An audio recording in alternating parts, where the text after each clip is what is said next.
Hello students, मैं आपको BA third year का पेपर फर्स्ट पढ़ा रही हूँ। मैं हूँ डॉक्टर राजश्री और आज हम बात करेंगे ब्रिटिश सरकार का भारतीय रियासतों के संबंध पार्ट 2। पार्ट 1 में हम बता चुके हैं कि किस प्रकार जो एक अंग्रेज कंपनी थी वो भारत में व्यापार करने के लिए आई और धीरे धीरे उन्होंने भारत में शासन करने के लिए अपने पैर पसारना शुरू किया। तो सर्वप्रथम उसने भारतीय रियासतों के जो आंतरिक मामले थे उनमें सैनिक सहायता देनी शुरू की या उसमें कूटनीतिक सहायता देकर उनमें अपना हस्तक्षेप बढ़ाना शुरू किया। सर्वप्रथम उसने रियासतों के साथ बराबर के हक में समझौते किए। उसके बाद उसने आक्रमण करके रियासतों का विलय शुरू किया और एक घेरे की नीति बनाई, या जो रियासतें थी उसके आसपास वाली जो स्वतंत्र थी पर उनकी रक्षा का दायित्व अपने पर लिया और उन्होंने बफर स्टेट बनाना शुरू किया। उसके बाद उसकी जो लालसा थी वो बढ़ती चली गई। अब उन्होंने साम्राज्यवादी नीति शुरू की। इसके अंदर लॉर्ड विलियम बेंटिंग, ऑकलैंड जो गवर्नर जनरल भारत में बन के आए, लॉर्ड डलहौजी, इनके द्वारा भारत में जो अनेक जो रियासतें थी उनका धीरे धीरे भारतीय साम्राज्य में जो अंग्रेजों के अधीन था उसमें विलय कर लिया गया। अब हम ये जो वीडियो है इसमें हम बात करेंगे कि 1858 के बाद कैसे उनकी नीति चेंज होती है। इस काल में जो सबसे महत्वपूर्ण परिवर्तन वो था कि 1857 की क्रांति हो चुकी थी और 1857 की क्रांति के बाद जो भारतीय स्तर पर जो महत्वपूर्ण प्रशासनिक परिवर्तन आया था वो था कि अब जो कंपनी जो थी उससे भारतीय प्रशासन का दायित्व ब्रिटिश सरकार ने अपने हाथों में ले लिया।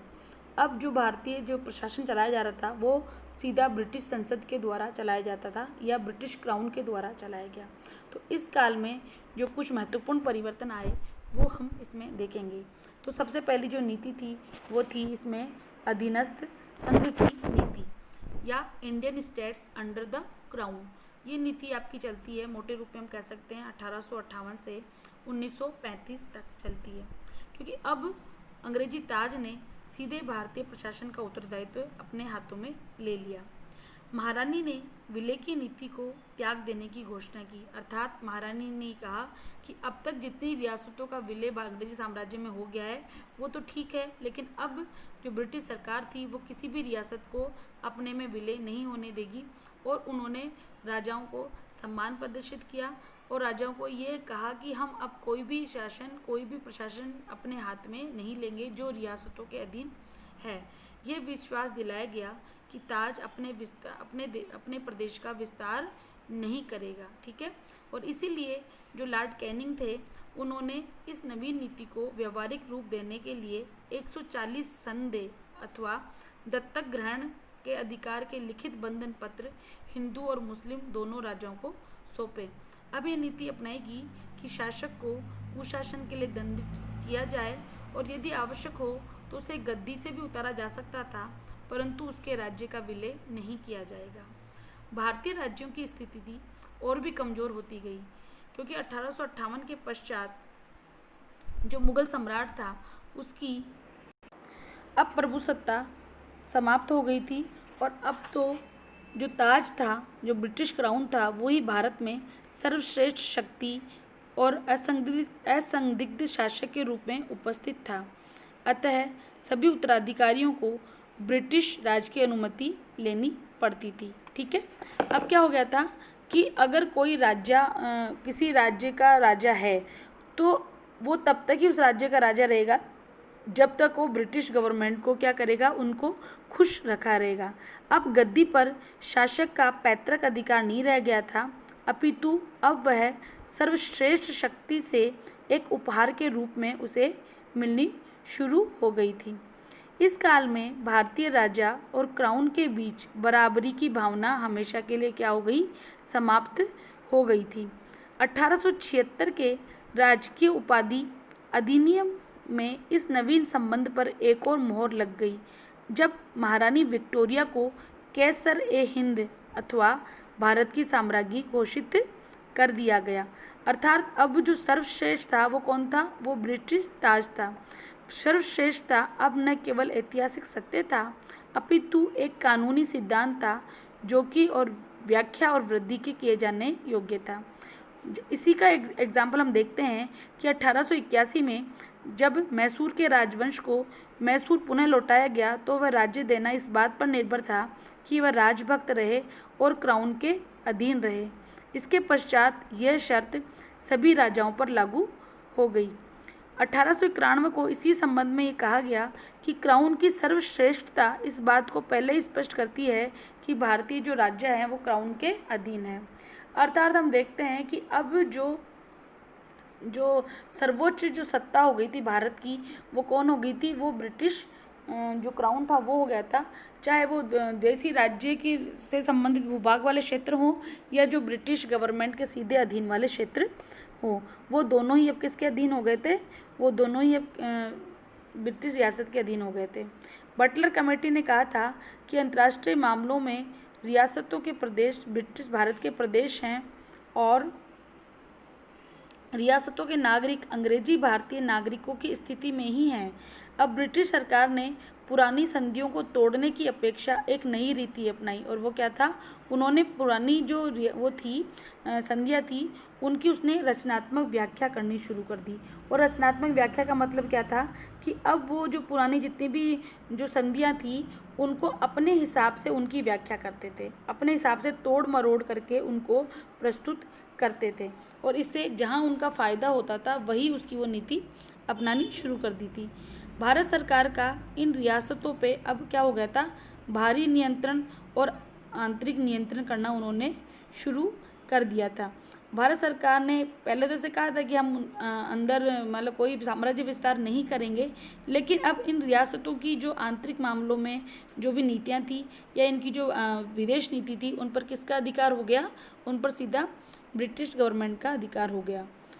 जो लॉर्ड कर्जन था उसने तो भारतीय जो संधियाँ थी उन्होंने उसको अपने हिसाब से उनकी विस्तृत व्याख्या शुरू की और उसने तो ये बाकायदा कहा कि भारतीय राजाओं को जनता के सेवकों के रूप में गवर्नर जनरल के साथ मिलकर भारत सरकार की योजनाओं में भाग लेना चाहिए। अर्थात उसने संरक्षण और अनाधिकार निरीक्षण की नीति आरंभ की। उसने बाकायदा राजाओं को एक सर्कुलर भी भेजा जिसमें राजाओं को कहा गया कि वो भोग विलास में ना डूबे बल्कि प्रजा की और भलाई और प्रशासन के काम में लगे रहें। उसने यूरोप पर्यटन पर भी रोक लगा दी क्योंकि आपको पता है कि जो देसी रियासतों के राजा थे वो बार बार घूमने जाया करते थे, उसने उस पर रोक लगा दी और भारत से अधिक देर के लिए बाहर रहना उसने उसको गलत बताया। इसके अलावा सभी रियासतें अब अंग्रेजी सरकार पर निर्भर हो गई थीं और भारतीय राजनीतिक पद्धति का एक अभिन्न अंग समझी जानी लगी थी। अर्थात हम कह सकते हैं कि इस काल में जो नीति महत्वपूर्ण रूप से अपनाई गई वो थी कि जो जितनी भी रियासतों के आप अगर रियासतों के राजा हैं वो बन के रहिए, हम आपको गद्दी से नहीं उतार रहे, लेकिन अब आप एक कठपुतली शासक बन के रह गए हैं क्योंकि आपको अपने राज्य में क्या करना है, किस नीति का पालन करना है, आपको दूसरे राज्यों के साथ किस नीति का पालन करना है वो कौन तय करेगा? वो ब्रिटिश क्राउन तय करेगा। अर्थात जो राजा थे वो अब क्या हो गए थे? नाम मात्र के शासक बन के रह गए। इसी काल में नरेंद्र मंडल की स्थापना की गई। सरकार ने अब अधीनस्थ संघ की नीति अपनाई। 1905 से भारत सरकार ने इन रियासतों के प्रति क्या किया? सौहार्दपूर्ण सहकारिता की नीति अपनाना शुरू किया। भारत में बढ़ती हुई जो राजनीतिक व्यग्रता थी इसके कारण भारत सरकार को क्या किया? एक प्रतिरक्षा प्रणाली अपनानी पड़ी क्योंकि आपको पता है कि इस काल तक आते आते भारत में जन विद्रोह हो रहे थे। गांधी जी का भी भारतीय नीति में पदार्पण होने वाला था, गरम दल चल रहा था, नरम दल वाले निरंतर सुधारों की मांग कर रहे थे। तो जो अंग्रेज़ थे उनको एक ऐसा मोर्चा चाहिए था जो इनके खिलाफ उनका सहयोग प्रदान कर रहे और इसीलिए उन्होंने अधीनस्थ संघ बनाने की नीति अपनाई। 1876 में भी लॉर्ड लिटिल ने यह सुझाव दिया था कि भारतीय राजाओं की अंतर परिषद का गठन किया जाए। ठीक है, इसके बाद लॉर्ड कर्जन ने, लॉर्ड मिंटो ने भी अनेक सुधारों के लिए मांग की थी। प्रथम महायुद्ध में लॉर्ड हार्डिंग ने भारतीय राजाओं को साम्राज्य संरक्षण के लिए विचार विमर्श के लिए बुलाया। लॉर्ड चेम्सफोर्ड ने इस सम्मेलन की योजना का रियासतों के सामूहिक प्रश्नों पर विचार विमर्श करने का भी उपयोग किया। इसीलिए मोंटेग्यू चेम्सफोर्ड सुधारों में नरेंद्र मंडल का गठन किया गया। जो नरेंद्र मंडल था उसमें जो प्रतिनिधित्व देने के लिए रियासतों को 3 श्रेणी में बांटा गया। पहला 109 रियासतें ऐसी थी जो पूर्ण वैधानिक और क्षेत्राधिकार रखती थी, उन्हें सीधा प्रतिनिधित्व दिया गया। 127 रियासतें जिनके वैधानिक और क्षेत्राधिकार सीमित थे, उनको आपस में चुने हुए 12 प्रतिनिधि मिले। तीसरा 326 रियासतों को सामंतशाही जागीरों के मालिकों की श्रेणी में रखा गया। नरेंद्र मंडल केवल सलाहकार या परामर्श वाली इकाई था। नरेंद्र मंडल के कार्य। लॉर्ड रीडिंग का ये वक्तव्य कि सर्वश्रेष्ठता का प्रसार संधियों तथा प्रतिज्ञा पत्रों पर ही नहीं अपितु इनके अतिरिक्त और अलग रूप से विद्यमान है, उससे सभी भारतीय नरेंद्र चिंतित हो उठे। नरेंद्र कौन? जो नरेंद्र मंडल के प्रतिनिधि थे। भारतीय नरेंद्रों ने लॉर्ड अर्विन से रियासतों और अंग्रेजी सरकार के संबंधों के पूर्ण परीक्षण तथा परिभाषा किए जाने की आवश्यकता पर बल दिया। 1927 में सरकार ने भारतीय रियासतों की समिति अथवा बटलर समिति की क्या की? नियुक्ति की। भारतीय नरेंद्रों ने एक प्रसिद्ध जो वकील था सर लेस्ली स्कॉट, उसको कमेटी के सम्मुख अपना दृष्टिकोण प्रस्तुत करने के लिए प्रस्तुत किया। स्कॉट का यह तर्क था कि भारतीय रियासत आरंभ में स्वतंत्र थी और इसलिए अभी वह स्वतंत्र है, केवल उस सीमा तक नहीं जहाँ तक उसने अपनी प्रभुसत्ता क्राउन को दे दी है, अर्थात शेषाधिकार, मतलब जो आंतरिक मामलों में या विदेशी मामलों में, जिन मामलों में उसने रियासतों ने अपने को ब्रिटिश गवर्नर के सपुर्द किया है, इसके अलावा बाकी में वो स्वतंत्रता लिए हुए है। ये बटलर कमेटी के सम्मुख सर जो लेस्ली स्कॉट थे उन्होंने प्रकट किया। अब हम बात करते हैं सबसे लास्ट जो पीरियड था 1935 से 1947 की। इसमें सरकार की पॉलिसी थी पॉलिसी ऑफ इक्वल फेडरेशन, अर्थात बराबर के संघ की नीति। भारतीय नरेंद्रों को जो प्रतिनिधि थे ब्रिटिश गवर्नमेंट के, उनको गोलमेज सम्मेलनों में भी आमंत्रित किया गया था। 1935 का जो अधिनियम बनाया गया था उसमें ये प्रस्ताव लाया गया था कि समस्त भारत के संघ की संघीय विधानसभा में रियासतों को 375 में से 125 स्थान दिए गए जाएंगे, मतलब ऐसा प्रस्तावित था। राज्य विधानसभा में 260 में से 104 स्थान किया जाएगा, लेकिन संघ केवल तभी अस्तित्व में आता जब कम से कम आधी जनसंख्या और परिषद में आधे स्थानों वाली रियासतें सम्मिलित हो जाएं। लेकिन ऐसा नहीं हुआ और ये संघ अस्तित्व में नहीं आ पाया।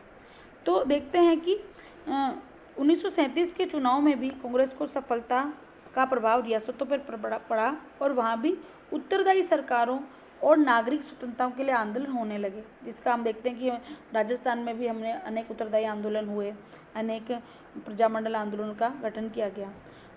जो 3 दिसंबर 1938 को महात्मा गांधी ने भी घोषणा कर दी कि रियासतों में जागृति समय की पुकार है और पूर्ण उत्तरदायी सरकार में रियासतों का लुप्त हो जाना निहित है।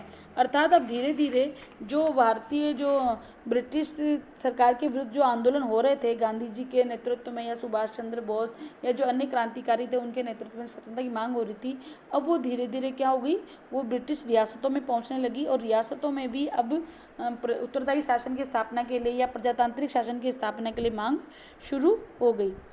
अब जो बात आते हैं कि इसलिए जो भारत स्वतंत्र हुआ तो उसमें रियासतों का क्या किया गया, एकीकरण किया गया। तो हम बात करते हैं लास्ट के पॉइंट की, वो था रियासतों का एकीकरण और विलय। द्वितीय विश्व युद्ध के बाद भारत में तीव्र गति से राजनीतिक परिवर्तन हुआ। भारत में जो आंदोलन चल रहे थे, ब्रिटिश सरकार ने बहुत कोशिश की कि आंदोलन सफल नहीं हो और इसलिए उन्होंने समय समय पर अनेक प्रतिनिधिमंडल भेजे, जैसे क्रिप्स के सुझाव 1942 में आए, वेवल योजना आई 1945 में और कैबिनेट मिशन 1946 में और अंत में 20 फरवरी 1947 को प्रधानमंत्री एटली की घोषणा इस श्रृंखला की कड़ियों में महत्वपूर्ण थी।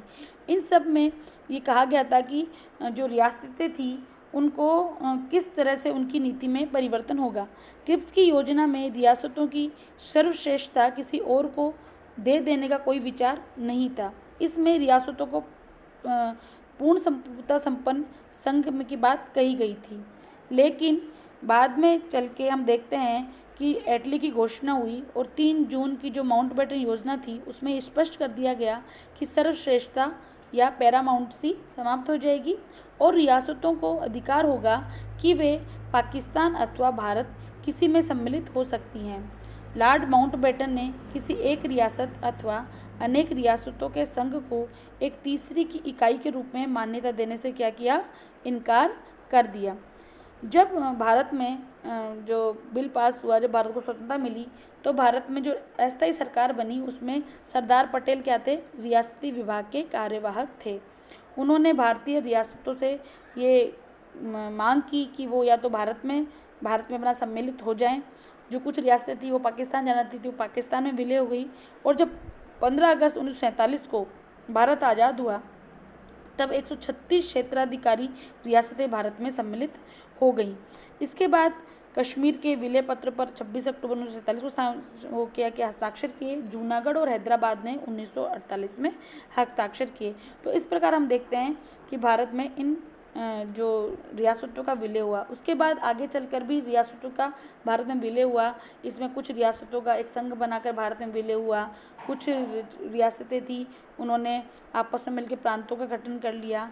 और जब 1956 में राज्य पुनर्गठन अधिनियम पारित किया गया और इसके अनुसार भारत में 14 राज्य और 6 केंद्र शासित प्रदेश बनाए गए।